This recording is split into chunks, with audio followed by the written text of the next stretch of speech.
కూర్చుందాం. ఈరోజు మనము ఒక ముగ్గురు వ్యక్తుల గురించి మనం ధ్యానం చేసుకుందాం. వాళ్ళ ముగ్గురు కూడా స్త్రీలు.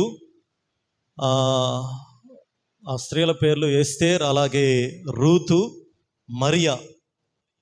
బైబిల్ గ్రంథంలో కొంతమంది జీవితాలు అవి చాలా శక్తివంతముగా, అంటే వారి యొక్క మార్గములో వాళ్ళ యొక్క జీవిత చరిత్ర విన్నప్పుడు మనము పురికొల్పబడతాం. వారి జీవిత యొక్క మూలాలు, వారి జీవితాలు ఎలాగా వాళ్ళు ఎదుర్కొన్నారు, వాళ్ళు దేవుని సన్నిధానం ఎలాగ నడుచుకున్నారో ఆ పాఠాలు మనకి చాలా, మన జీవితాల్లో కూడా ఆ రీతిగా నడిస్తే మనము కూడా చాలా శక్తివంతమైన వ్యక్తులుగా మార్చబడతాం. ప్రైజ్ ది లార్డ్, హల్లెలూయా. మొదటిగా బైబిల్ గ్రంథంలో, పాత నిబంధన గ్రంథంలో ఎస్తేర్ గురించి మనము ధ్యానం చేసుకుందాం. ఎస్తేర్ గ్రంథం 4వ అధ్యాయము 16వ వచనం దయచేసి చదివి సహాయం చేయండి. ఎస్తేరు గ్రంథము 4వ అధ్యాయము, మైక్లో చదివితే మంచిది, 16వ వచనము చదవండి. నువ్వు పోయి యూదులందరినీ సమాజ మందిరమునకు సమకూర్చి నా నిమిత్తము ఉపవాసముండి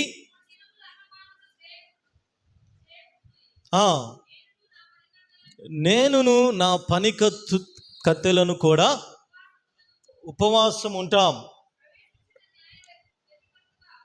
ప్రవేశించుట న్యాయ వ్యతిరేక్తముగా ఉన్నను నేను రాజు నొద్దకు ప్రవేశించేదను, నేను నశించేదను. ప్రైజ్ ది లార్డ్, హల్లెలూయా.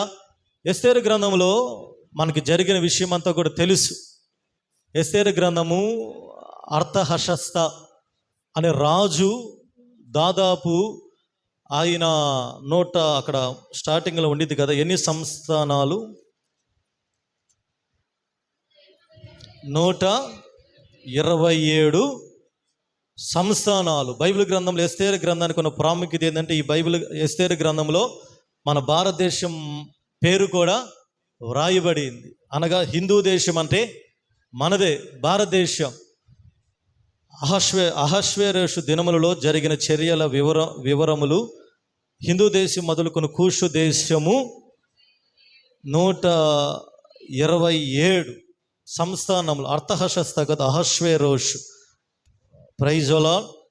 ఈ అహశ్వేరోషు కాలంలో జరిగిన విషయాలు, ఆ ముందు విషయాలు మనకు అవసరం లేదు. కానీ ఎస్తేరు రాజుగారి యొక్క రాణిగా మార్చబడిన తరువాత హామాను కుట్ర వలన మొర్దెకై హామానికి నమస్కరించలేదని, హామాను అనే ఒక శత్రువు దేవుని ప్రజలకి విరోధముగా ఏర్పాటు చేయబడి ఎలాగైనా సరే దేవుని ప్రజల్ని చంపాలి, ఎలాగైనా దేవుని ప్రజలు భూమి మీద లేకుండా తుడిచిపెట్టాలి అనే ఒక శమదము తీసుకొని రాజుగారి దగ్గరికి వెళ్ళి ఎదురుగా రాజుగారికి లంచం ఇచ్చి రాజుగారి చేత ఒక శాసనాన్ని పుట్టించాడు.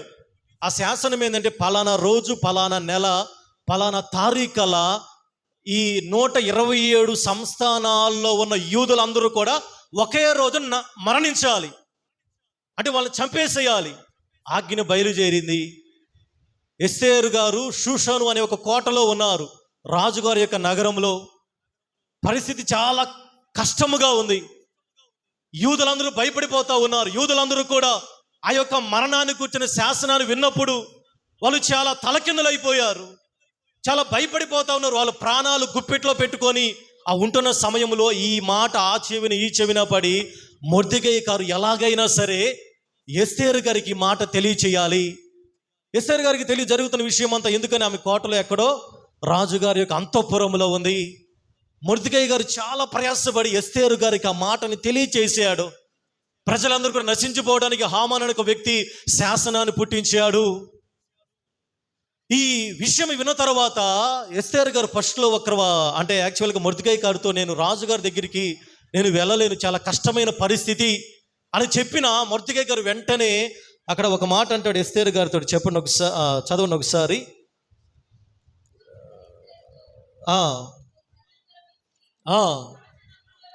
రాజ నగులలో ఉన్నంత మాత్రము చేత యూదులందరికంటే నువ్వు తప్పించుకుందువని 14వ వచనం.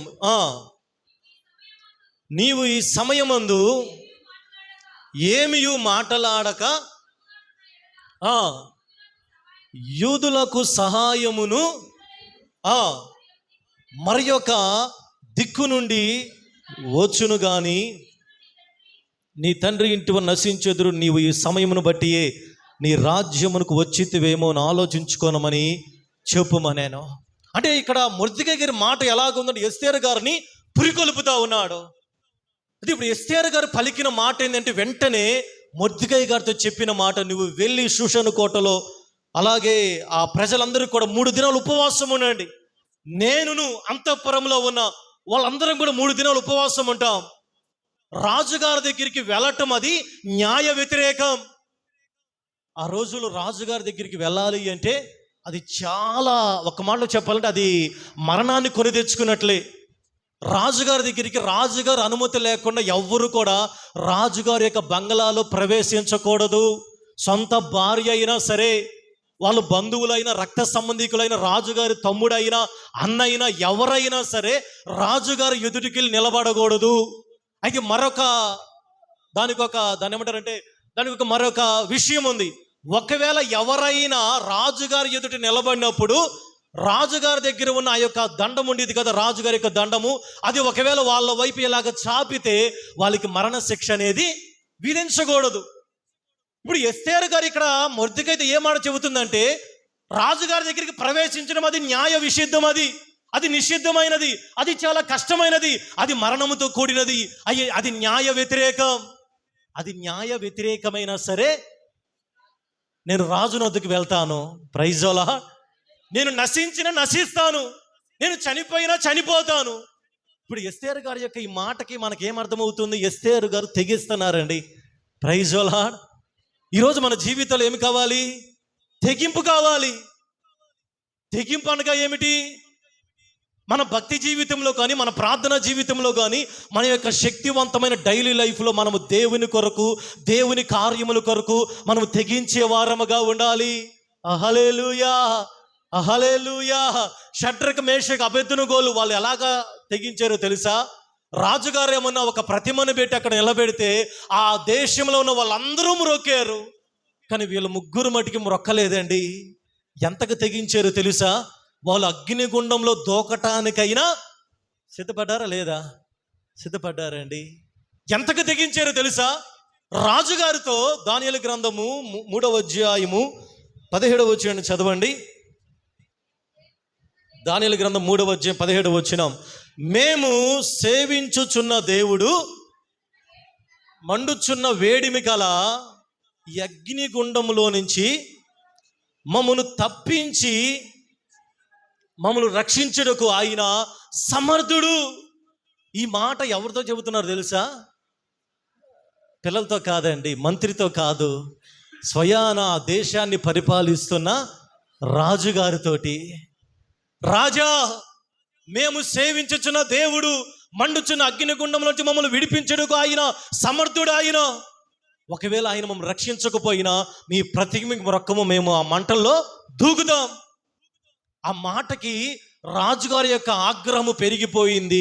అక్కడ ఏమన్నా అగ్నిగుండంలో 7 అంతలుగా దాన్ని మళ్ళా ఆయన సెగ పెంచేసాడండి. అయినా వాళ్ళు తెగించే ఉన్నారు. వాళ్ళు ఏమాత్రం జడియలేదండి. ఈరోజు క్రైస్తవులుగా, దేవుని ప్రజలుగా నువ్వు దేవుని కొరకు, దేవుని సన్నిధి కొరకు ఎంత కొరకు నువ్వు తెగిస్తున్నావు? Praise the lord.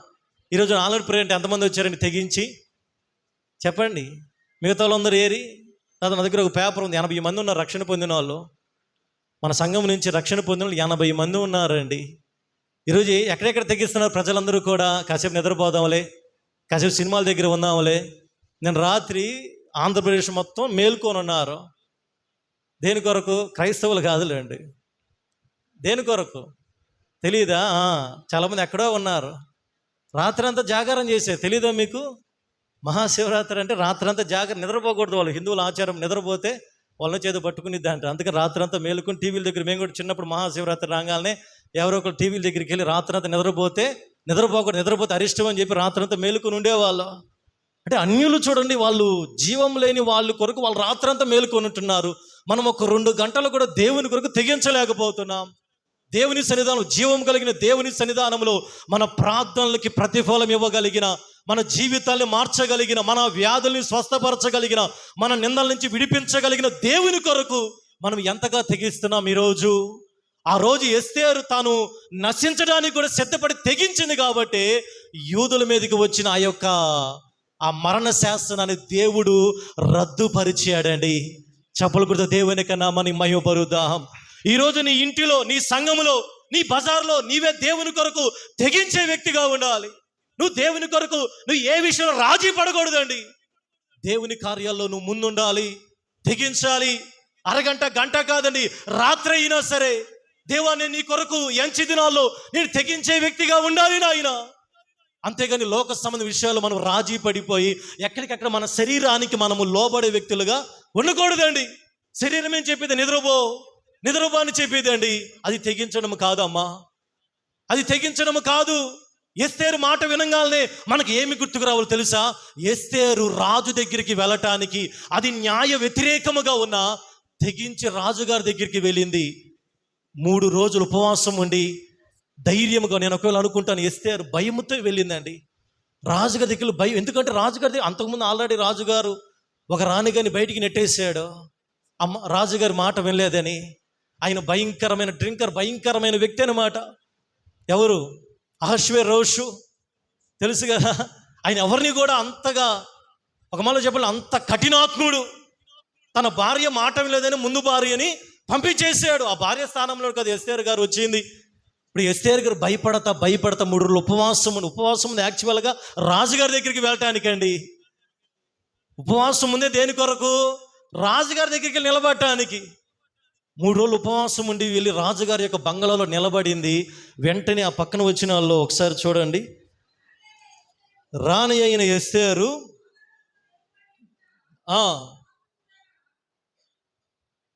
మొదటి వచనం 5వ అధ్యాయం 3వ దినమందు ఎస్తేరు రాజభూషణములు ధరించుకొని రాజు నగరు యొక్క ఆవరణములో రాజు సన్నిధికి వెళ్ళి నిలిచాను. ప్రైజ్ ది లార్డ్, హల్లెలూయా. చూడండి, ఈరోజు ఒక స్త్రీ గురించి, ఆమె యొక్క జీవితం ఎలాగా ఆమె తెగిస్తా ఉందో. రాజుగారి యొక్క రాజభూషణములు ధరించుకొని రాజనగరు యొక్క ఆవరణములో రాజు సన్నిధికి వెళ్ళి నిలిచాను. రాజనగరు ద్వారమునకు ఎదురుగానున్న రాజ ఆవరణములో తన రాజాసనము మీద కూర్చొని ఉండెను. రానేని ఎస్తేరు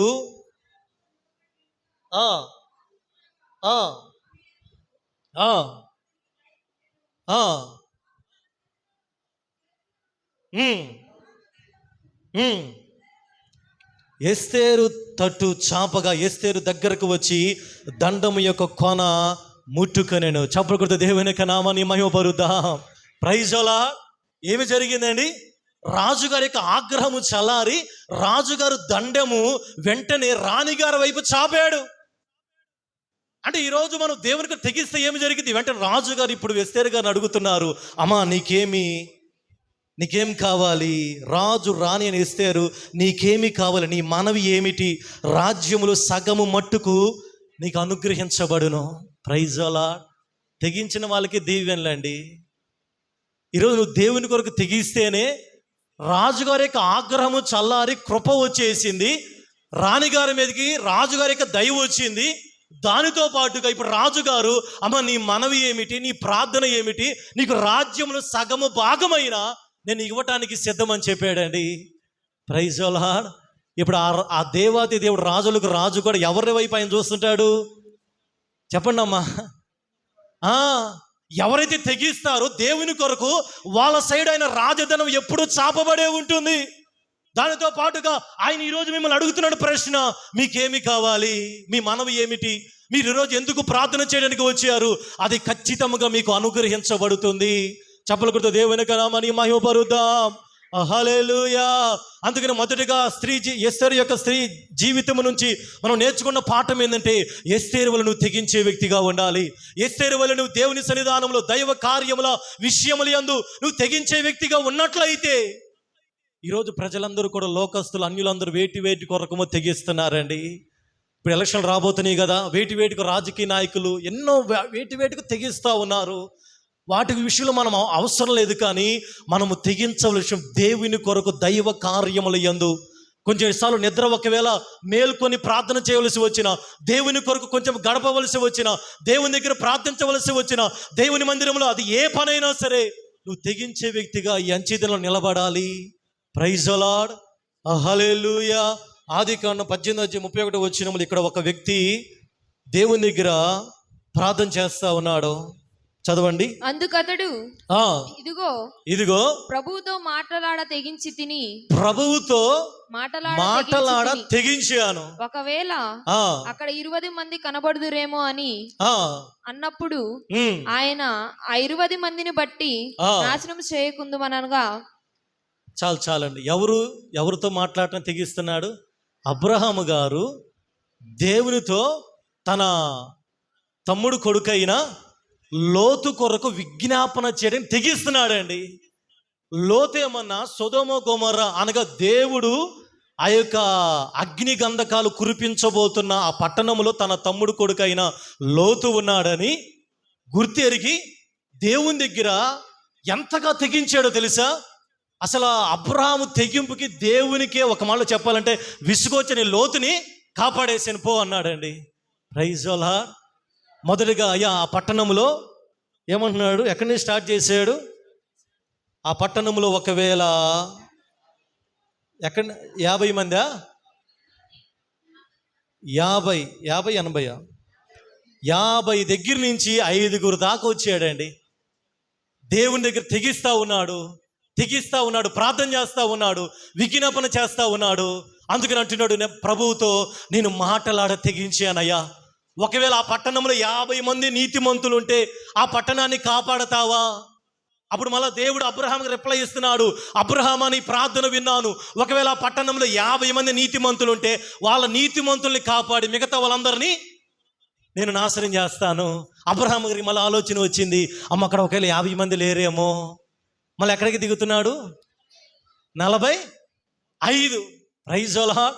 ఎక్కడికి వచ్చాడండి? చివరికి 5 దగ్గరికి వచ్చాడండి. ఎలాగ దేవునితో అడిగాడో తెలుసా? తెగించాడు కాబట్టి లోతు బ్రతికాడండి. Praise the lord.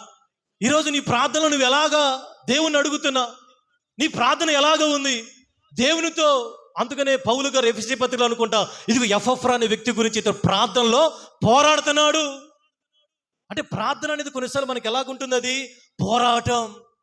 ప్రార్థన చేస్తూ ఉన్నాడు అంటే ఎపఫ్రా అనే వ్యక్తి ఇతడు ప్రార్థనలో పోరాడుతూ ఉన్నాడు అని పౌలు గారు ఎపఫ్రా అనే ఒక వ్యక్తి గురించి సాక్ష్యం ఇస్తూ ఉన్నాడు. హల్లెలూయా. మీరు దేవునితో మాట్లాడడం ఎలాగ ఉండాలి? తెగించేవారిగా ఉండాలి. మీ తెగింపు ప్రార్థన అనేకుల ప్రాణాలని నిలబెడుతుంది. చప్పలు కొడుతూ దేవుని యొక్క నామాన్ని మహిమపరుద్దాం. అబ్రహాము తెగించి ప్రార్థన చేయటం వలన తన బంధువు అయిన లోతు యొక్క ప్రాణము కాపాడబడింది. ఈరోజు మీరు దేవుని దగ్గర ఎలాంటి ప్రార్థన చేయాలి చెప్పండి అమ్మా. మనం ఏం చేస్తాం? ముందు దేవుని దగ్గరికి వెళ్ళడానికి మనకు భయం, ఏది అడగాలో మనకు తెలియదండి. అబ్రహాము దేవుని తెగిస్తున్నాడు, యాకోబు తెగించాడు కాబట్టి తన కాలు ఒకవేళ అది ఒక మాట చెప్పాలంటే తన కాలు ఒకవేళ అది వీక్ అయినా, తన కాలు మీద కొట్టినా పోయినా ఆ రాత్రి యాకోబు తెగించాడు కాబట్టి ఇశ్రాయేలుగా మార్చబడ్డాడండి. ఈరోజు నీ ప్రార్థన తెగించిందిగా ఉండాలి. లేకపోతే ఏదో పాస్టర్ గారు చెప్పినారు కాబట్టి, పాస్టర్ గారు వినాలి కాబట్టి, లేకపోతే నేను చేయాలని చేస్తున్నావు అలాంటి ప్రార్థనలు వద్దు. నీ అంచె దినాల్లో ఏదో నేను చేయాలి కాబట్టి అలాంటి ప్రార్థనలు కాదు. నీ ప్రార్థనలు ఏమి కనపడాలి? తెగింపు కనపడాలి. Praise the Lord. హల్లెలూయా. రోమిలికి రాసిన పత్రిక 16:4 ఇక్కడ పౌలు గారు 2 వ్యక్తుల గురించి సాక్ష్యం ఇస్తున్నాడు. చదవండి. వారు నా ప్రాణము కొరకు తమ ప్రాణములు ఇచ్చుటకైనను. 3వ వచనం చదవమ్మా. క్రీస్తు యేసునందు క్రీస్తు యేసునందు నా జత పనివారైన ప్రిస్కిల్లాకును అకుల్లాకును నా వందనములు చెప్పండి. వారు నా ప్రాణము కొరకు తమ ప్రాణమును ఇచ్చుటకైనను తెగించిరి. మరియు వారి ఇంట ఉన్న సంఘమునకు వందనములు చెప్పుడి. Praise the Lord. హల్లెలూయా. దైవజనుడు పౌలు ఇద్దరు గురించి సాక్ష్యం ఇస్తున్నాడండి. ఎవరు వాళ్ళు? అకుల్లా, ప్రిస్కిల్లా గురించి మీకు తెలుసా? బైబిల్ గ్రంథంలో శక్తివంతమైన పరిచర్య చేశారు. దైవజనులకు అండగా నిలబడ్డారు. దైవజనుని యొక్క ప్రతి పనిలో కూడా ముందుండి నడిపించారు. పౌలు గారికి ఎంతగానో తోడ్పడ్డారు. పౌలు గారి యొక్క మిషనరీ పరిచర్యలో, సంఘాల కట్టడం విషయంలో పౌలు గారికి అన్ని విషయాల్లో ఈ భార్యాభర్తలు శక్తివంతముగా ఉండి వెన్నెముకగా నిలబడ్డారు. హల్లెలూయా. పౌలు గారు ఇప్పుడు సాక్ష్యం ఇస్తున్నాడు. అకుల్లా, ప్రిస్కిల్లాకి వందనాలు చెప్పండి. వీళ్ళిద్దరూ ఎంతగా తెగించారంటే నా ప్రాణానికి వాళ్ళ ప్రాణాన్ని అడ్డు పెట్టారు. Praise the lord. వీళ్ళు ఎంతగా తెగించారంటే దేవుని మందిర పని విషయంలో, పరిచర్యలో వీళ్ళు తెగించారు. కాబట్టి అకుల్లా, ప్రిస్కిల్లాల గురించి మరొక చాటిస్తున్నాడు. వీళ్ళ పేర్లు జీవ గ్రంథంలో వ్రాయబడ్డాయి. హల్లెలూయా. ఈరోజు మనం లోకంలో అన్ని విషయాలు మనం తెగిస్తున్నామండి. కానీ దైవికమైన విషయాల్లో మన తెగింపు ఎలాగ ఉంటుంది? హల్లెలూయా. అలాగే మార్కు రాసిన సువార్త 15:43 ఇక్కడ అరిమతయ యోసేపు మనకు తెలుసు కదా. యోసేపు అంటే యేసు ప్రభువు యొక్క తండ్రి గారు కాదు, కానీ గనుక సాయంకాలం అయినప్పుడు అరిమతయ యోసేపు తెగించి పిలాతు నొద్దకు వెళ్ళి యేసు దేహాన్ని గురించి అడిగాడు. Praise the lord. మనకి యేసు ప్రభువు మరణించిన దాకే తెలిసే అండి. యేసు ప్రభువు మరణించిన తర్వాత చాలా విషయాలు మనకు తెలియదు. యేసు ప్రభువు మరణించిన తర్వాత ఏం జరిగింది చెప్పండి అమ్మా. ఏం చేశారు? సమాధి చేయబడ్డాడు, 3వ దినం లేచాడు. అయ్యే మనకు తెలుసు. కానీ యేసు ప్రభువు మరణించిన తర్వాత శిష్యులందరూ కూడా వెళ్ళిపోయారు. పేతురు గారు మన నిలిచాలన్నాం కదా, మొత్తాన్ని తీసుకుని చేపలు పట్టుకోవడానికి వెళ్ళిపోయాడు. శిష్యులందరూ వెళ్ళిపోయారు, విశ్వాసులందరూ వెళ్ళిపోయారు. అందరూ కూడా ప్రాణాలు భయంలో పెట్టుకొని యేసు ప్రభు మాట పలికితే వాళ్ళని కూడా చంపేస్తున్నారు, వాళ్ళని తీసి జైల్లో వేసేస్తున్నారు. అందరూ కూడా ఎవరిల్లో తలుపులు వేసుకొని భయపడతాం. ఎందుకంటే యేసయ్య చెప్పాడు కదా, ఈ రాత్రి కాపర్ని కొట్టును గొర్రెలన్నీ కూడా చెదిరిపోతాయి అంటే మొత్తం చెదిరిపోయారు. ఎవరిల్లో వాళ్ళు ఒక మాట చెప్పండి, అందరూ భయానికి లోనైపోయారు. ఎవరి నోటి నుంచి కూడా యేసు ప్రభు అనే మాట ఆ సమయంలో వినపడటం లేదు. పేతురు గారు అందుకనే భయపడి, చిన్నపిల్ల వచ్చి నువ్వు యేసయ్యతో ఉన్నావు కదా అంటే చిన్నపిల్లకి భయపడి, ఏమ్మా నేను కాదమ్మా, నీకు దండం, నా మీద ఒట్టమ్మా, నేను అసలు యేసయ్యతో ఆయన ఎవరు నాకు తెలియదమ్మా అని వెంటనే ఒట్టు పెట్టుకుంటున్నాడు చిన్న పిల్లకి. Praise the lord. అంటే అటువంటి గందరగోళ పరిస్థితుల్లో ఒక వ్యక్తి బయటికి వచ్చి పిలాతు దగ్గరికి ధైర్యంగా వెళ్ళి, అయ్యా నాకు యేసయ్య దేహము కావాలయ్యా. Praise the lord. ఎవరంటే ఈ అరిమతయ యోసేపు. అక్కడ వ్రాయబడిన మాట, ఇతడు అక్కడ ఉందండి, అతడు ఘనత వహించిన ఒక సభ్యుడై దేవుని రాజ్యము కొరకు ఎదురు చూచువాడు. Praise the Lord. హల్లెలూయా. శిష్యులందరూ వెళ్ళిపోయారు. శిష్యులందరూ యేసయ్యని ఒక మాట చెప్పాలంటే వాళ్ళు వదిలిపెట్టేశారు. యేసయ్య వాళ్ళ ఎంతో మంది స్త్రీలు అందరూ వెళ్ళిపోయారండి. అటువంటి టైంలో ఎక్కడి నుంచి వచ్చాడో శక్తివంతమైన అక్కడ అతని గురించి వ్రాయబడిన మాట, దేవుని రాజ్యము కొరకు ఎదురు చూచుచుండిన అరిమతయ యోసేపు పిలాతు దగ్గరికి వెళ్ళాడు, తెగించాడు, నాకు యేసయ్య దేహం కావాలయ్యా. Praise the Lord. హల్లెలూయా. ఈరోజు మాకు యేసయ్య కావాలి. ఎంతమంది తెగించి సిద్ధంగా ఉన్నారు? చనిపోయిన యేసయ్య కాదండి, మనకి ఈరోజు యేసయ్య కొరకు తెగించాలి. పునరుద్ధానుడైన యేసయ్య గురించి. Praise the lord. ఎంతమంది కావాలి? పునరుద్ధరణ యేసయ్య ఎంతమంది కావాలి? ఆ రోజు అరిమతయ యోసేపు చనిపోయిన దేహము కొరకు తెగిస్తే ఈరోజు అదే యేసయ్య కొరకు నువ్వు తెగించే వ్యక్తిగా నువ్వు ఉంటున్నావా? Praise the Lord. కాబట్టి ఈరోజు మొదటిగా ఎస్తేరు జీవితం నుంచి మనం నేర్చుకోవాల్సిన మొదటి పాఠం ఏంటంటే, నువ్వు దేవుని కొరకు, దేవుని మందిరంలో, దేవునికి విషయాల్లో నీ తెగింపు ఎలా ఉంది? నువ్వు దేవుని కొరకు ఎంతగా నువ్వు తెగిస్తున్నావు, ఎంతగా నువ్వు పోరాడుతున్నావు, నువ్వు ఎంతగా నీ జీవితాన్ని దేవుని కొరకు నువ్వు ఖర్చు పెడుతున్నావు. ఎస్తేరు తెగించింది కాబట్టి యూదుల ప్రాణాలు నిలబడ్డాయండి.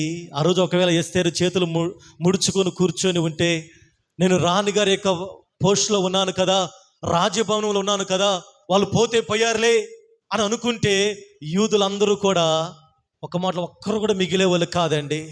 ఈరోజు నువ్వు కూడా నీ ఉంటున్న ప్రాంతంలో, నువ్వు ఉంటున్న కుటుంబంలో, నువ్వు ఉంటున్న ఏరియాలో నువ్వు దేవుని కొరకు ప్రార్థనలో శక్తివంతముగా నువ్వు తెగించి ప్రార్థన చేసి దేవుని కొరకు నిలబడితే, ఆ రోజు రాజుగారు ఎస్తేరుతో ఏ మాట అయితే చెప్పి, ఈరోజు దేవుడు కూడా అదే మాట నీతో చెబుతున్నాడు. నీ మనవి ఏమిటి, అది నీకు ఖచ్చితంగా అనుగ్రహించబడును. హల్లెలూయా.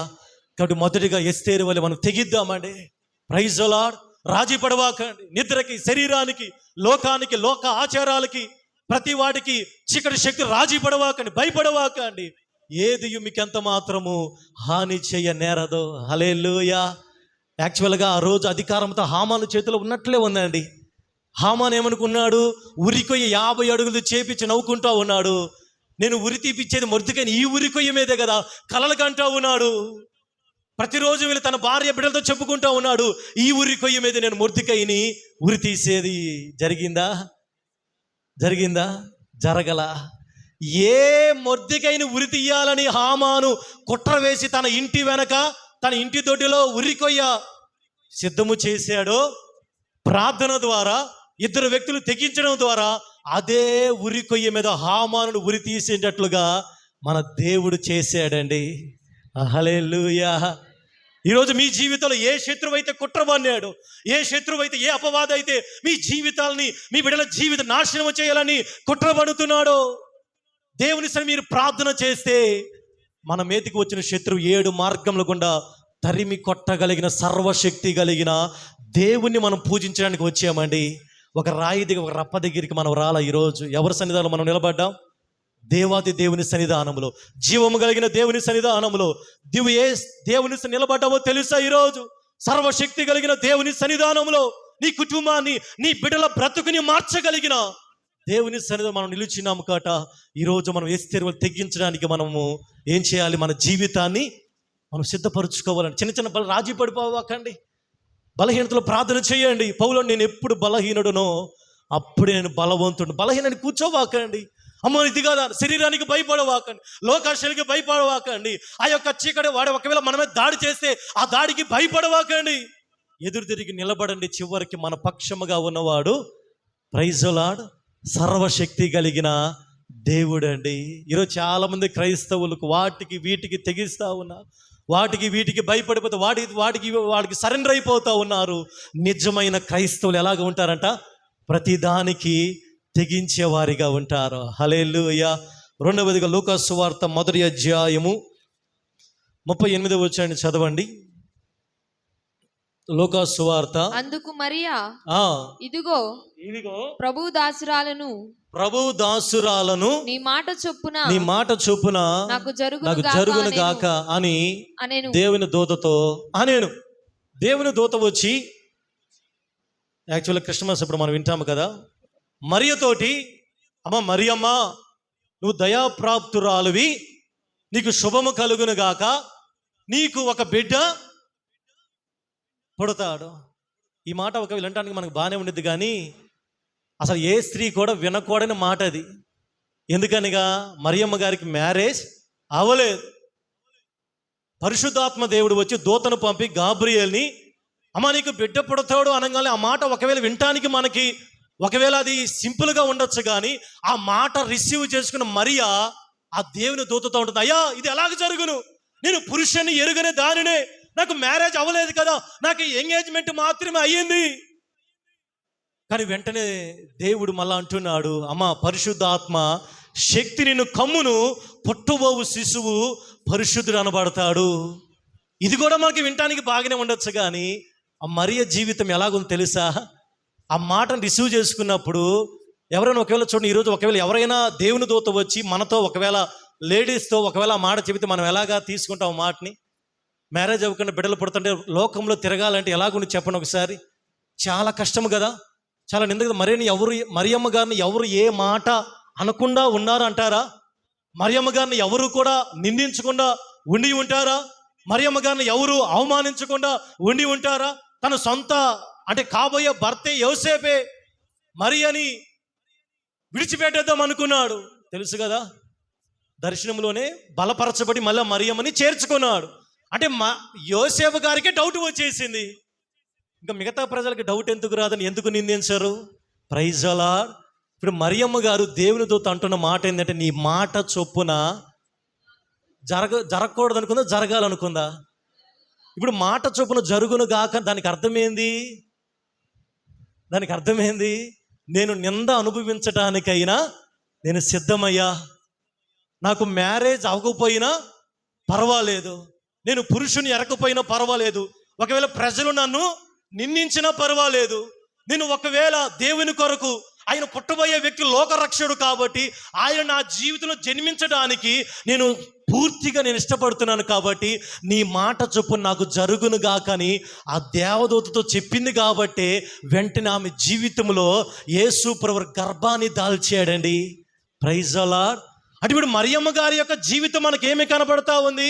యేసయ్యని కనటానికి నింద అనుభవించింది. యేసయ్యని తన జీవితంలోనికి రావటానికి ఈ లోకం అంతటికి కూడా ఆమె శ్రమ పొందిందండి. నిందించబడింది, అవమానించబడింది, ఆమె ఎంతో తిరస్కరించబడింది. కానీ చివరికి ఆమె ప్రపంచంలో ఉన్న అందరి చేత కీర్తించబడతా ఉంది యేసు ప్రభువారి యొక్క తల్లిగారని. రెండవదిగా మరియమ్మ గారి యొక్క జీవితం నుంచి మనం నేర్చుకునే పాఠం ఏంటంటే, దేవుని కొరకు మనం నింద అనుభవించడానికి సిద్ధముగా ఉన్నామా? Praise the lord. ఈరోజు క్రైస్తవులు దేశం దగ్గర నుంచి కూడా మాకు దీవెనలే కావాలి పాస్టర్ గారండి, మాకు ఆశీర్వాదాలే కావాలా, మాకు లాభాలే కావాలా, మాకు ఇది కావాలి అది కావాలనుకుంటున్నారు. కానీ దేవుని యొక్క వాక్యం ఏమి చదివితే మత్తయి సువార్త 5వ అధ్యాయంలో, మత్తయి సువార్త 5వ అధ్యాయం 11-12 వచనాలు చదవండి. నా నిమిత్తము జనులు మిమ్మును నిందించి హింసించి మీ మీద అబద్ధముగా చెడ్డ మాటలెల్లా పలుకునప్పుడు మీరు ధన్యులు. Praise the Lord. హల్లెలూయా. కింద వచనం కూడా చదువమ్మా. సంతోషించి ఆనందించుడి పరలోకమందు మీ ఫలము అధికమగును. ఎప్పుడండి పరలోకంలో మీ ఫలం ఎప్పుడు అధికమవుతుంది? చెప్పండి. మీరు వేసిన బ్యాంకులో డబ్బులు ఎప్పుడు డబుల్ అవుతాయి ఫిక్స్డ్ డిపాజిట్ చేస్తే? చెప్పండి. పరలోకంలో కూడా మనకి ఇప్పుడు ఫిక్స్డ్ డిపాజిట్ జరుగుతూ ఉన్నాయి. కనిపించిన ధనం అండి. చాలామంది ఫిక్స్డ్ డిపాజిట్ అనగానే చాలా ఆశ్చర్యం చూస్తాం. పరలోకంలో కూడా మీ ఫలం అధికమవటం అంటే రెట్టింపు అవటం. మీ పరలోకంలో మీ ఫలం ఎప్పుడు అధికమవుతుంది? జనులు మిమ్మల్ని నిందించి, మిమ్మల్ని హింసించి, మీ మీద చెడ్డ మాటలెల్లా పలికినప్పుడు, మిమ్మల్ని దూషించినప్పుడు, మిమ్మల్ని అవమానించినప్పుడు మీరేం చేయాలి? సంతోషించండి. Praise the Lord. యేసయ్య నీకు వందనాలయ్యా అని చెప్పండి. మరియమ్మ గారు అదే చేసి చూపించారండి. బైబిల్ గ్రంథంలో ఎంతోమంది దేవుని కొరకు నిందించబడ్డారు. యోబు నిందించబడ్డాడు, శోధించబడ్డాడు. మరియమ్మ గారి యొక్క జీవితం నుంచి నేర్చుకునే పాఠము, నువ్వు దేవుని కొరకు నింద అనుభవించడానికి సిద్ధముగా ఉన్నావా? Praise the Lord. హల్లెలూయా. యేసయ్యలాగా చనిపోతున్నాము అంటే ఎవరైనా చేయెత్తుతారండి. ఒక భక్తుడు అన్నాడు, యేసయ్య కొరకు చనిపోవుట చాలా ఈజీ అండి. యేసయ్యలాగా బ్రతకటము ఎంతమంది అంటే ఒక సంఘంలో ఎవరు చేయెత్తలేదంట. చాలా కష్టం అండి. యేసయ్య కొరకు చనిపోవటం అంటే ఎంతసేపు, ఒక సెకండ్ అలా తల కట్ చేస్తారు, లేకపోతే ఎలాగైనా చంపేస్తారు. కానీ యేసయ్యలాగా బ్రతకటం అంటే అది daily. Praise the Lord. Hallelujah. అదేదో పాట ఉంది కదా, వదకు సిద్ధమైన, అది కాదు, మొదట ఏదో సంథింగ్. సరే తర్వాత సమయం అయిపోయింది.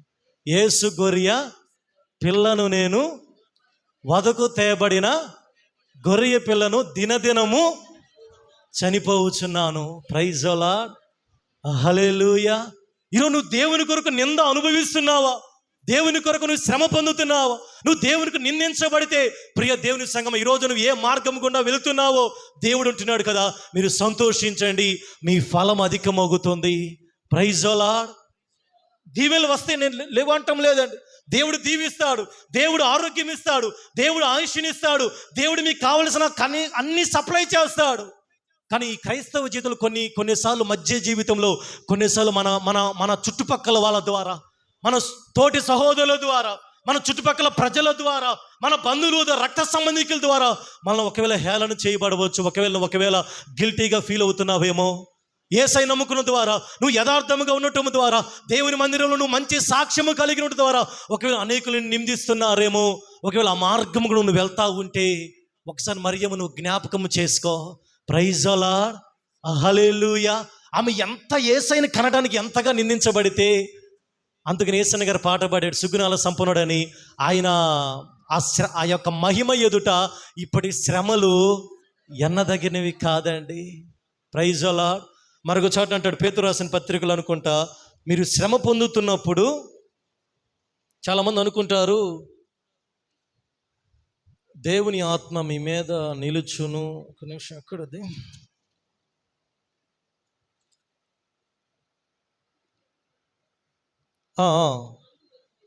నాలుగవ అధ్యాయము, ఒక నిమిషం, ఈ మాట అండి. 4వ అధ్యాయం 1 పేతురు. క్రీస్తు నామము నిమిత్తము క్రీస్తు మహిమ బయలుపరచబడినప్పుడు మీరు మహా అందముతో సంతోషించు నిమిత్తము క్రీస్తు శ్రమలలో మీరు పాలివార ఉన్నంతగా సంతోషించండి. ఈ మాట జాగ్రత్తగా వినండి.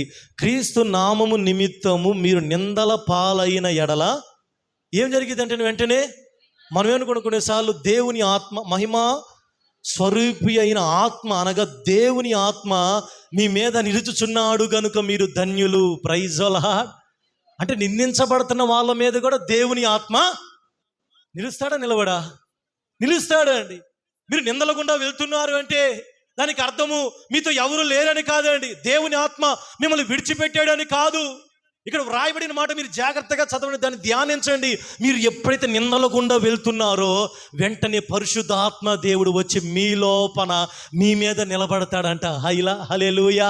మీ లోపలికి వస్తాడు ఆయన, మీలో నిలిచి మీలో ఆయన కార్యములు జరిగించి శక్తివంతంగా మీ జీవితాల్ని బలపరిచే దేవుడు ఆయన. హల్లెలూయా. కాబట్టి క్రైస్తవులుగా మనము కొంచెం అండి, హల్లెలూయా, ఇవి ఎనదగినవి కాదు, ఇవి లైఫ్ లాంగ్ కాదండి. ఈ నిందలు అనేవి, శ్రమలు అనేవి క్రైస్తవులకి శాశ్వతమైనవి కాదు. కానీ నిందించబడుతున్న దినాలలో మనం జాగ్రత్తగా విశ్వాసాన్ని చేపట్టి, ప్రైజ్ ది లార్డ్. నిన్ను కూడా మనం విన్నాము కదా, హెబ్రీ పత్రిక 11వ అధ్యాయము 24వ వచనములో మోషే పెద్దవాడైనప్పుడు, ప్రైజ్ ది లార్డ్, విశ్వాసమును బట్టి ఐగుప్తు ధనము కంటే క్రీస్తు విషయమైన నింద గొప్ప భాగ్యమని ఎంచుకున్నాడండి. Praise the Lord. ఇక్కడ ఎంతమంది పెద్దవాళ్ళు ఉన్నారు? చేతులు ఎత్తుతారా? చేతనమ్మా. పిల్లలు కాదు, పెద్దవాళ్ళు. మనందరం పెద్దవాళ్ళమే, పిల్లలు ఎవరు కూడా లేరు. పిల్లలందరూ సండే స్కూల్ కదా వచ్చేది. ఇప్పుడు మోషే పెద్దవాడయ్యాడండి. ఇప్పుడు మోషే ఎదుట ఫరో కుమార్తె యొక్క కుమారుడు అనగా రాజుగారికి మనవుడు. ఒక పక్క ఏముంది, ఐగుప్తు దేశం రాజా, ఆ యొక్క భాగ్యాలు, సౌభాగ్యాలు, ఆ యొక్క రత్నాలు, డబ్బులు, ధనరాశులు అన్నీ కనపడతా ఉన్నాయి. ఒక పక్క ఏమన్నా క్రీస్తు విషయమైన శ్రమలు, నిందలు కనపడతా ఉన్నాయి. కానీ మోషే గారు వేటిని ఎంచుకున్నారంట? అదే అక్కడ వ్రాయబడిన మాట. అదే కదా, ఇంకోసారి చదవండి పెద్దగా. అది మోషే పెద్దవాడైనప్పుడు విశ్వాసమును బట్టి ఐగుప్తు ధనము కంటే క్రీస్తు విషయమైన నింద గొప్ప భాగ్యమని ఎంచుకొని అల్పకాలము పాప భోగము అనుభవించుట కంటే దేవుని ప్రజలతో శ్రమ అనుభవించుట మేలు అని యోచించి ఫరో కుమార్తె యొక్క కుమారుడని అనిపించుకొని పిలిపించుకోవటానికి ఒప్పుకొనలేదు. Praise the lord. ఈరోజు ఒకసారి మనం ఆలోచించేద్దాం. మన ఎదుట, చెప్పండి అమ్మా, మన ఎదుట అన్నీ పెట్టి, మన ఎదుట అన్ని ధనరాశులు పెట్టి, ఇది కావాలా లేకపోతే క్రీస్తు ప్రజలతో, దేవుని ప్రజలతో నింద అనుభవించడానికి సిద్ధముగా ఉన్నావా? చెప్పండి, ఏం కోరుకుంటాం మనం? కొన్నేళ్ళని కరెక్ట్గా చెప్పి హల్లెలూయా. ఏం కోరుకుంటామండి చెప్పండి. కానీ మోషే ఏం కోరుకున్నాడో తెలుసా?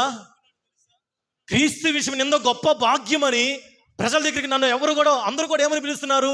మోషే రోడ్డు మీద నడుచుకుంటూ వెళ్తుంటే, రే ఫరో మనవడరా, అరే ఫరో మనం రాజుగారి యొక్క బంగ్లా నుంచి వస్తున్నాడు, ఫరో మోషన్ అందరూ గౌరవిస్తున్నారు.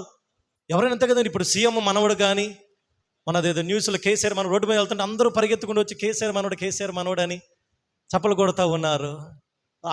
రాజుగారి మనవడు రోడ్డు మీద వెళ్తూ ఉంటే అందరూ కూడా ఫరో కుమార్తె యొక్క కుమారు అందరూ కూడా గనపరుస్తున్నారు, అందరూ కూడా భయపడతా ఉన్నారు. కానీ మోషేకి ఎందుకు ఒకరోజు అనిపించింది, ఈ బతుకు నాకు వద్దు, ఈ అల్పకాల పాపభోగము, ఈ యొక్క జీవితం నాకు అవసరం లేదు. నాకేమి కావాలో తెలుసా, నేను దేవుని ప్రజలతో నేను ఉండాలా, నేను దేవుని సన్నిధానంలో ఉండాలా, నాకు దేవుని ప్రజలతో నింద అనుభవించడం నాకు భాగ్యం. అది ఎందుకు తెలుసా, అతనికి కింద వచ్చిన చివరిగా ప్రతిఫలము కలగబోవు, అతడు ప్రతిఫలముగా కలగబోవు బహుమానమందే దృష్టి ఉంచాడు. Praise the lord. నేను బైబిల్ కథ ఒక పాట పాడేవాళ్ళు ఇంగ్లీష్లో అనుకుంటా. ఏం పాట అంటే ఐ హ్యావ్ డిసైడ్, తెలుసు ఆ పాట? ఎంతమంది తెలుసు ఇంగ్లీష్ పాట?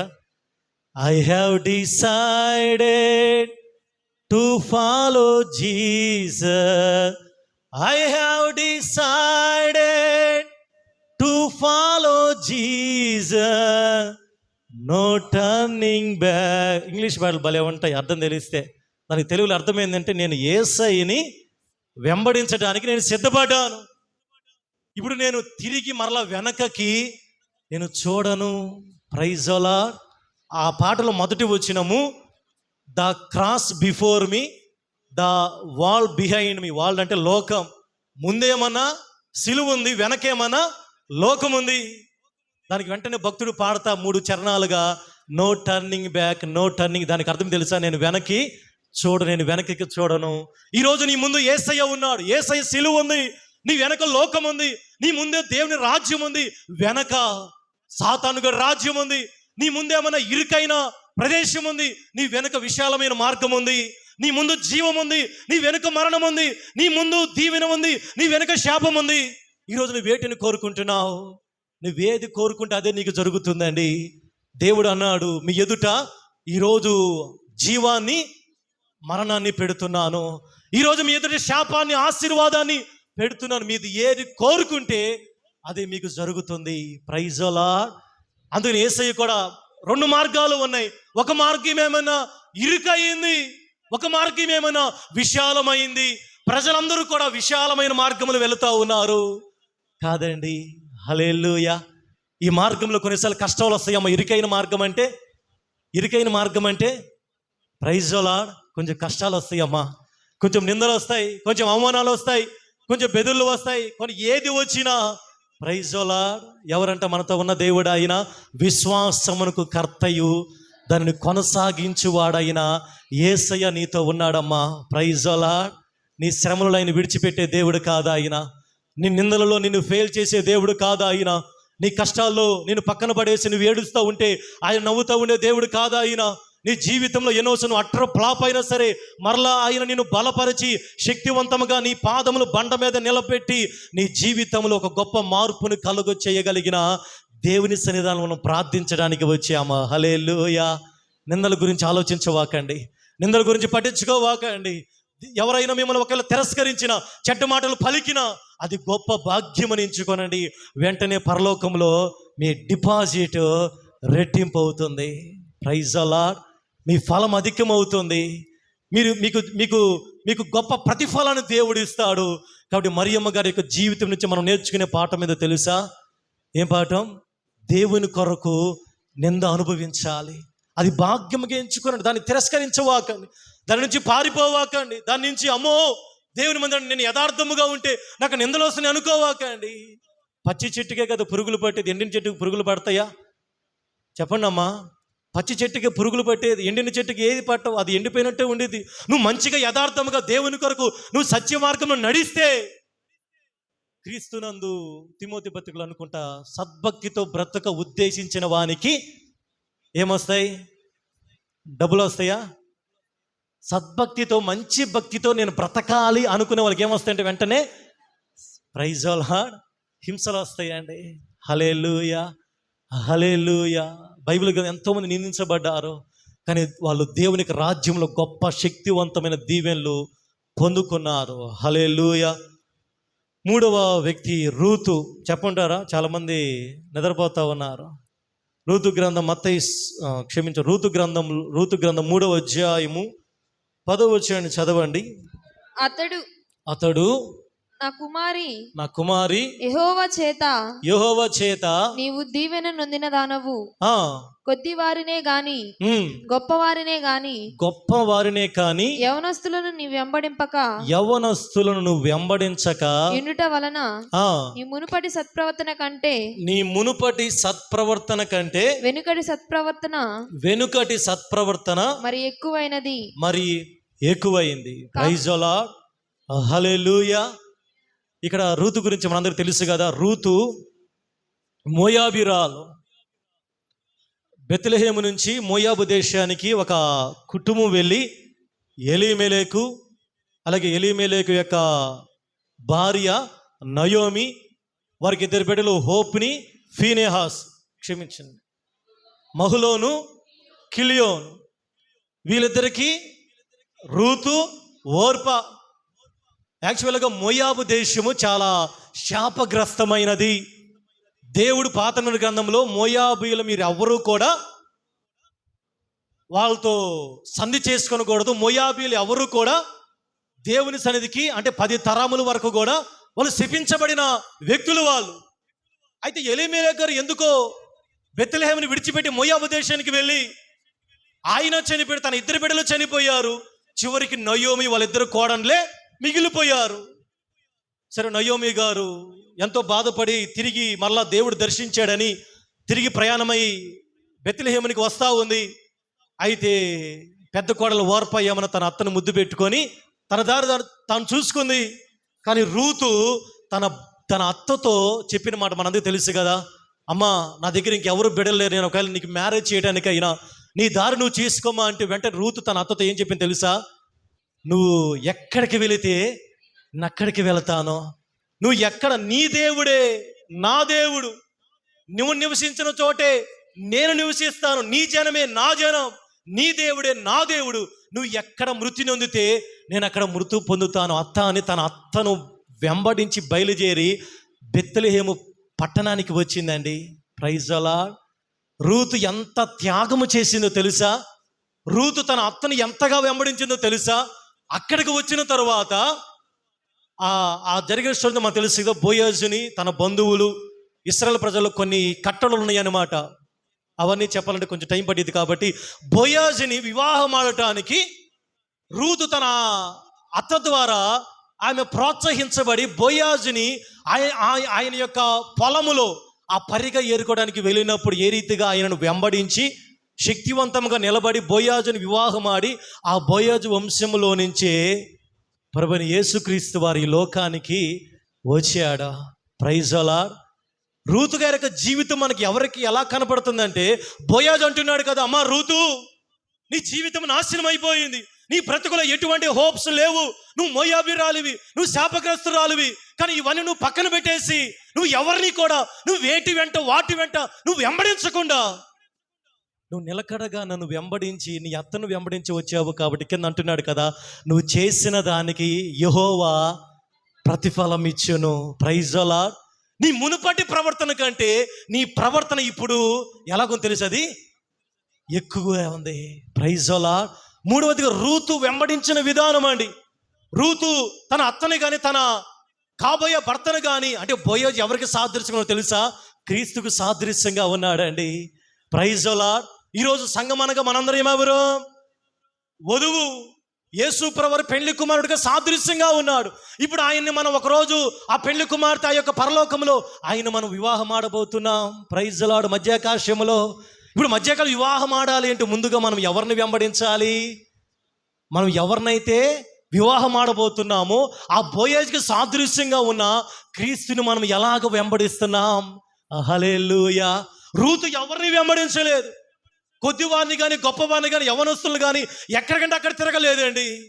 బోయాజు మీద దృష్టి నిలిపిందంట. బోయాజు పాదాల దగ్గర గడుపుతూ ఉంది. ఆమె బోయాజు ద్వారా దయను పొందుకొని ఆమెకి బోయాజుకి వివాహం ఆడి ఆ యొక్క వంశంలో నుంచే యేసుక్రీస్తు వారి లోకానికి వచ్చారు. Praise the lord.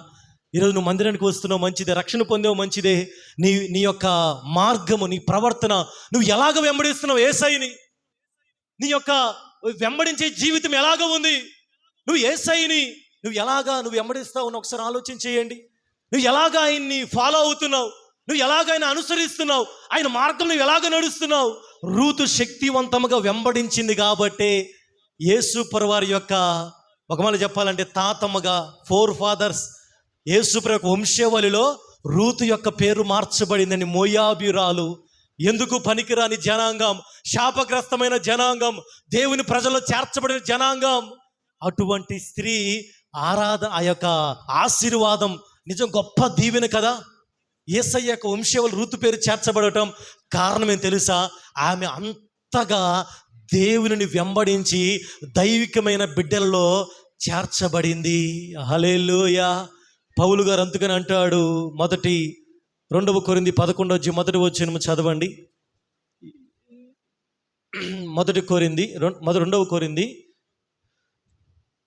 11:1. ఈ మూడవసారి అది కాదు, 2 కొరింథీ, అది ఈ మూడవసారి 1 కొరింథీయా? ఇప్పుడు మీరు చదివింది ఎక్కడ? 2 కొరింథీయా? 1 కొరింథీ చదవండి అమ్మా.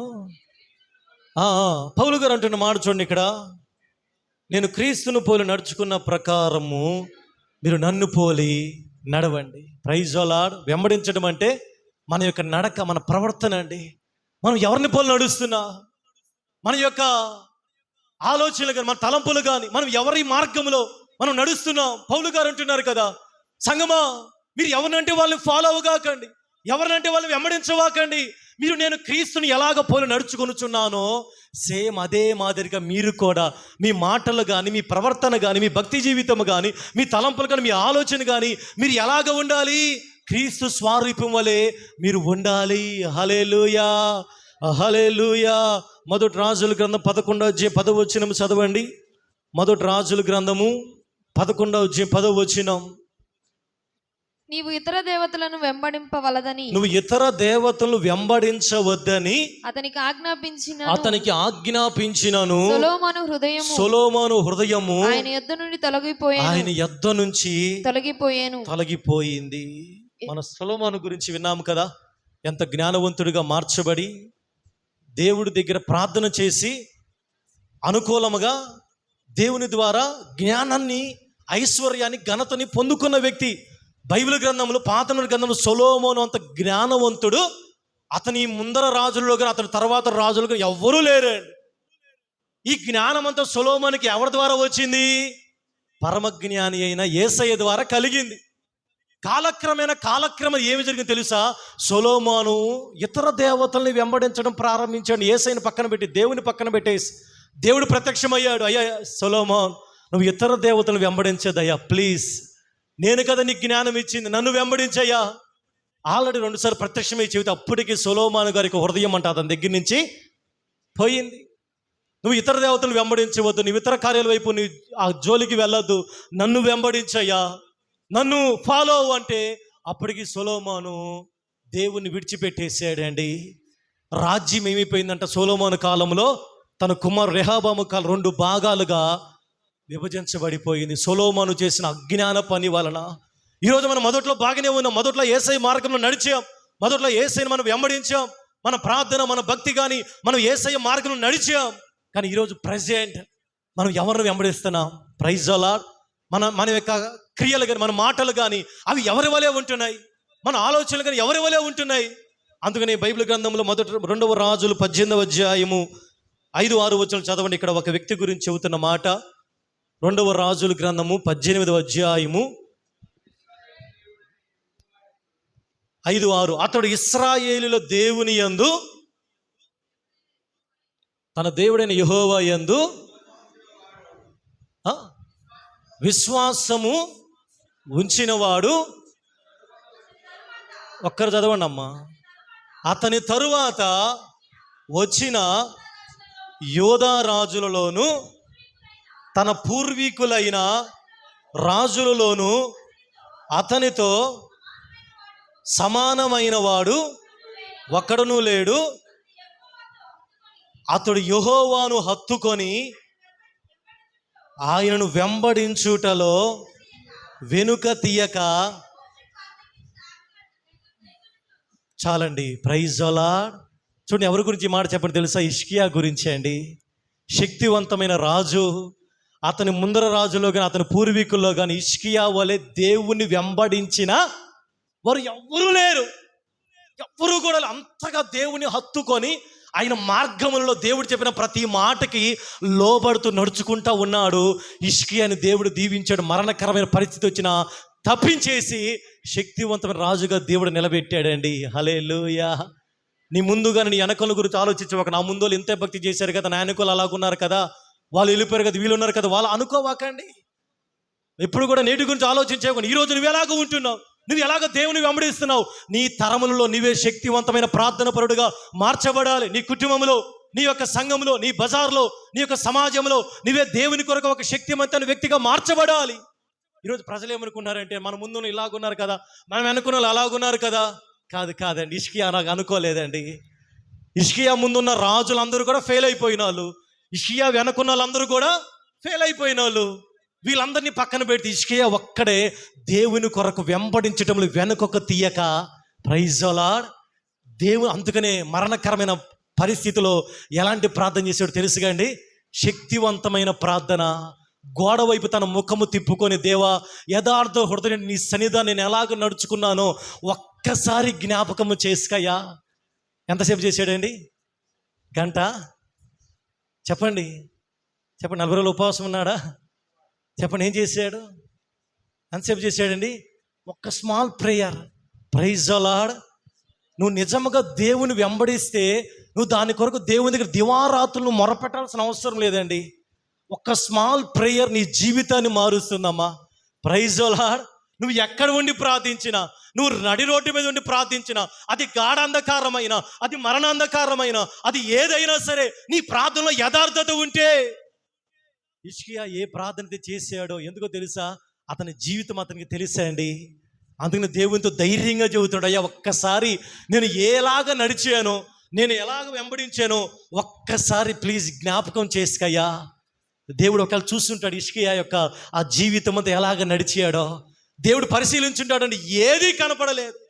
వెంటనే దేవుడు యెషయాని, అప్పుడే యెషయా గారు బస్సు ఎక్కబోతున్నాడు. యెషయా గారు కదా వచ్చి చెప్పింది, యెషయా నా ప్రజలకు అధిపతి నా హిజ్కియాకి నీవు ఈ మాట చెప్పయ్యా. యాక్చువల్గా అతనికి మరణం అవుతుంది నేనే చెప్పాను, కానీ నేను ఇప్పుడు నా మనసుని నేను మార్చుకుంటున్నానయ్యా. Praise the lord. హిజ్కియా నా దగ్గర ఏం చెప్పాడంటే, నేను ఎలాగ నడుచుకున్నానో చెప్పాడు. నిజంగా అతని జీవితం నాకు నచ్చింది కాబట్టి నువ్వు వెళ్ళి అతనికి ఈ మాట చెప్పు, నీకు వచ్చిన రోగాన్ని తగ్గిస్తాను, నీకు ఇంకా 15 సంవత్సరాల ఆయుష్ని పొడిగిస్తాను. Praise the lord. ఈరోజు మనం ఎలాగ మనం వెంబడిస్తున్నాం? రూతు వెంబడించింది కాబట్టి శైలన్నీ పక్కన పెట్టేసి తన దృష్టి అంతా కూడా బోయజ్ మీదే ఉందండి. ఈరోజు నీ దృష్టి అంతా ఎవరి మీద ఉంది? క్రీస్తు మీద, దేవుని మీద, దేవుని సన్నిధి మీద నీ దృష్టి ఉంటే దేవుడు ఖచ్చితంగా నీకు ప్రతిఫలం ఇవ్వగలిగిన దేవుడు ఆయన. హల్లెలూయా. యోహాను సువార్త 10:27 చదవండి. యోహాను సువార్త 10:27. నా గొర్రెలు నా స్వరము వినును, నేను వాటిని ఎరుగుదును, అవి నన్ను వెంబడించును. Praise the lord. నా గొర్రెలు నా స్వరము వినును, నేను వాటిని ఎరుగుదును, మూడవదిగా అవి నన్ను వెంబడించును. Praise the lord. ఎవరు దేవుని వెంబడిస్తారు? నువ్వు నిజంగా దేవుని గొర్రెవైతే నువ్వు దేవుని వెంబడిస్తావండి.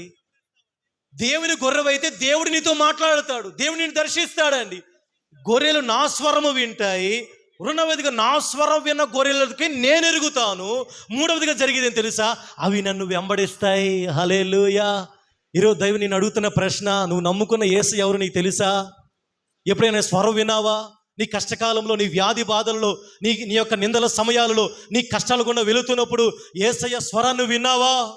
యేసయ్య స్వరము ద్వారా నువ్వు బలపరచబడ్డావా? యేసయ్య స్వరము ద్వారా నువ్వు ఆదరించబడ్డావా? యేసయ్య స్వరము ద్వారా నువ్వు పురికొల్పబడ్డావా? ఎప్పుడైనా ఇన్ని సంవత్సరాల ఈ క్రైస్తవ జీవితంలో నువ్వు దేవుని స్వరాన్ని విని ఎన్ని సంవత్సరాలు అయ్యింది? ఎవరో చెప్పిన స్వరం కాదండి, ఎవరో చెప్పిన స్వరం కాదండి. దేవుడు చెప్పిన స్వరాన్ని నువ్వు విన్నావా? వినకపోతే నువ్వు నడవలేవమ్మా. ప్రైజ్ ద లార్డ్, హల్లెలూయా. మొదటిగా నువ్వు యేసయ్యని వెంబడించాలంటే డైలీ నీకు ఎవరి స్వరం నీకు కావాలి? చెప్పండి అమ్మ, ఎవరి స్వరం కావాలి? ఎవరి స్వరం కావాలి? చెప్పండి అమ్మ, చాలా నిద్రలోకి వెళ్ళిపోతున్నా. హల్లెలూయా. ఎవరి స్వరం కావాలి? డే బై డే దేవుడు మాతో ఎట్లా మాట్లాడతాడు పాస్టర్ గారండి? 5 రకాలుగా దేవుడు మాట్లాడతాడు. ఎన్నోసార్లు నేను చెప్పాను, మీకు గుర్తుందో లేదో. వాక్యం ద్వారా దేవుడు మాట్లాడతాడు, దైవజనుల ద్వారా దేవుడు మాట్లాడతాడు, కళల ద్వారా దర్శనాల ద్వారా దేవుడు మాట్లాడతాడు, ముఖాముఖిగా దేవుడు మాట్లాడతాడు, 5వదిగా ప్రవచనాల ద్వారా దేవుడు మాట్లాడతాడు. హల్లెలూయా.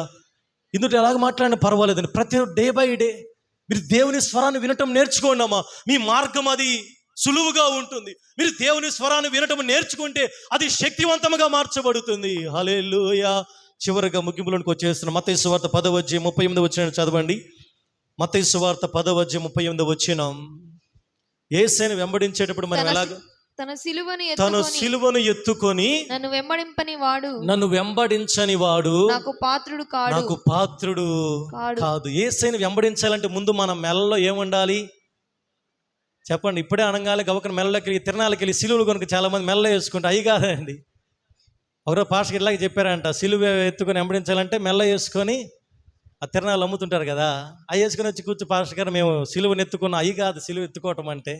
యేసయ్య వెంబడించాడో, ప్రైజ్ ద లార్డ్, ఆ యొక్క మార్గంలో ఏమనుంది అక్కడ? తన సిలువను ఎత్తుకొని నన్ను వెంబడించని వాడు నాకు పాత్రుడు కాదండి. ఇప్పుడు నువ్వు ఎలాగ యేసుని వెంబడించాలి?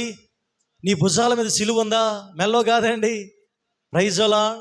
ఇప్పుడు చాలా క్రైస్తవులు కూడా ఈ సాతాను గడి చేస్తారంటే ఇప్పుడు తాయెత్తులు వచ్చినాయి, మొత్తం జరుగుతూ ఉండండి. మీ దాకా ఇంకా రాలేదు. యూట్యూబ్లో చూడండి, తాయెత్తులు వచ్చినాయి. ఇప్పుడు యేసుమాలలు వచ్చినాయి. యేసుమాలలు తెలుసుగా? తెలియదు ఇంకా. చాలామంది యేసుమాలలు వేసుకుంటున్నారు. యేసుమాలలు, యేసు తాయెత్తులు, అది ఇంకా గందరగోళం. అంత దుష్టుడు ఏం చేస్తున్నాడు? గందరగోళం చేస్తున్నాడు. ఆ సిలువలు, ఆ తాయెత్తులు కాదండి, ఆ మాలలు కాదండి. యేసయ్య ఏ సిలువనైతే భరించాడో మనము మన సిలువను ఎత్తుకుని ప్రతిరోజు కూడా ఆయనని వెంబడించాలి. హల్లెలూయా. చివరగా 1 తిమోతి 5:15 చదువుని. ఇక్కడ పౌలు గారు అంటున్నారు తిమోతితోటి, ఇంతకు ముందే కొందరు త్రోవ నుండి తొలగిపోయి సాతానును వెంబడించిన వారైరి.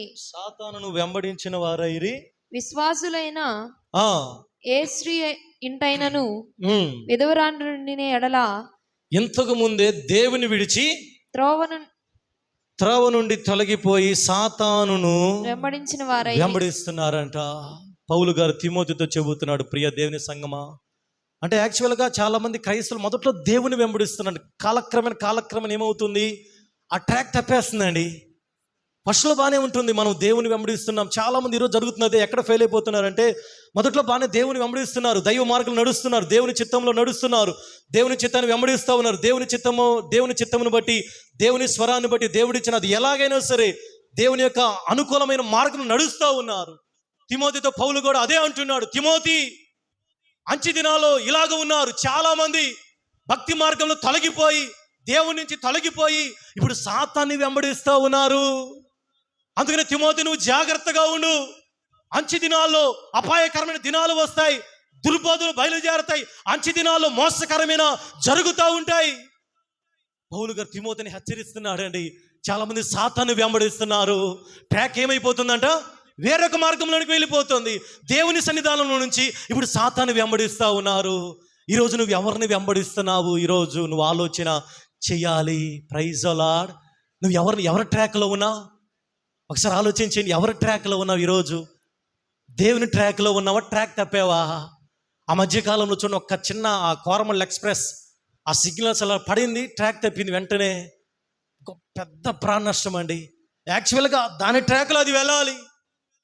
ట్రాక్ అలా తప్పంగానే ఈరోజు మనకు వస్తున్న నష్టాలు కానీ ఒకవేళ మనం ట్రాక్ తప్పుతున్నాము కొన్నాళ్ళు కాదు. ఈరోజు మనం మరలా దేవుని ట్రాక్లోనికి మనం వచ్చేయాలి. Praise the lord. దేవుని మార్గంలో నువ్వు నడవాలి. దేవుని చిత్తంలో నువ్వు నడవటం ప్రారంభించడానికి, నువ్వు వెంబడించడానికి నువ్వు ప్రారంభిస్తే రూతు వలె ఈరోజు నిన్ను దేవుడు దీవించడానికి సిద్ధముగా ఉన్నాడు ఆయన. హల్లెలూయా. రూతు ఏ సంతోషాన్ని కోల్పోయిందో మరలా రూతు జీవితంలో దేవుడు మరలా ఆనందాన్ని కలుగు చేసిన మారా లాంటి జీవితాన్ని మధురముగా మార్చిన దేవుడు ఆయన. హల్లెలూయా. కాబట్టి ఆల్రెడీ పిల్లల ముగ్గురు జీవితాల గురించి మనం విన్నాము. ఎస్తేరు రంగంలో మనకేమి గుర్తుకు రావాలి? తెగించిందండి, తెగించింది. ఈరోజు నువ్వు తెగించామా? ఇంతసేపు పాష గారు కూర్చోబెట్టారు, మమ్మల్ని బాధేరు అనుకోవాకండి. హల్లెలూయా.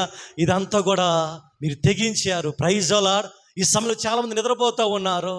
మీరు నిద్రని మీరు దాన్ని సాక్రిఫైస్ చేశారు. ఇదే తెగించడం.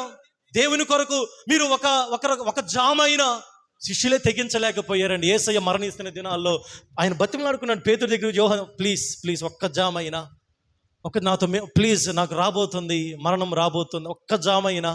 పేతురు కొరకదని, అయ్యా యేసయ్య ప్లీజ్ అయ్యా. భలే ఆన్సర్ చెప్పాడు పేతురు.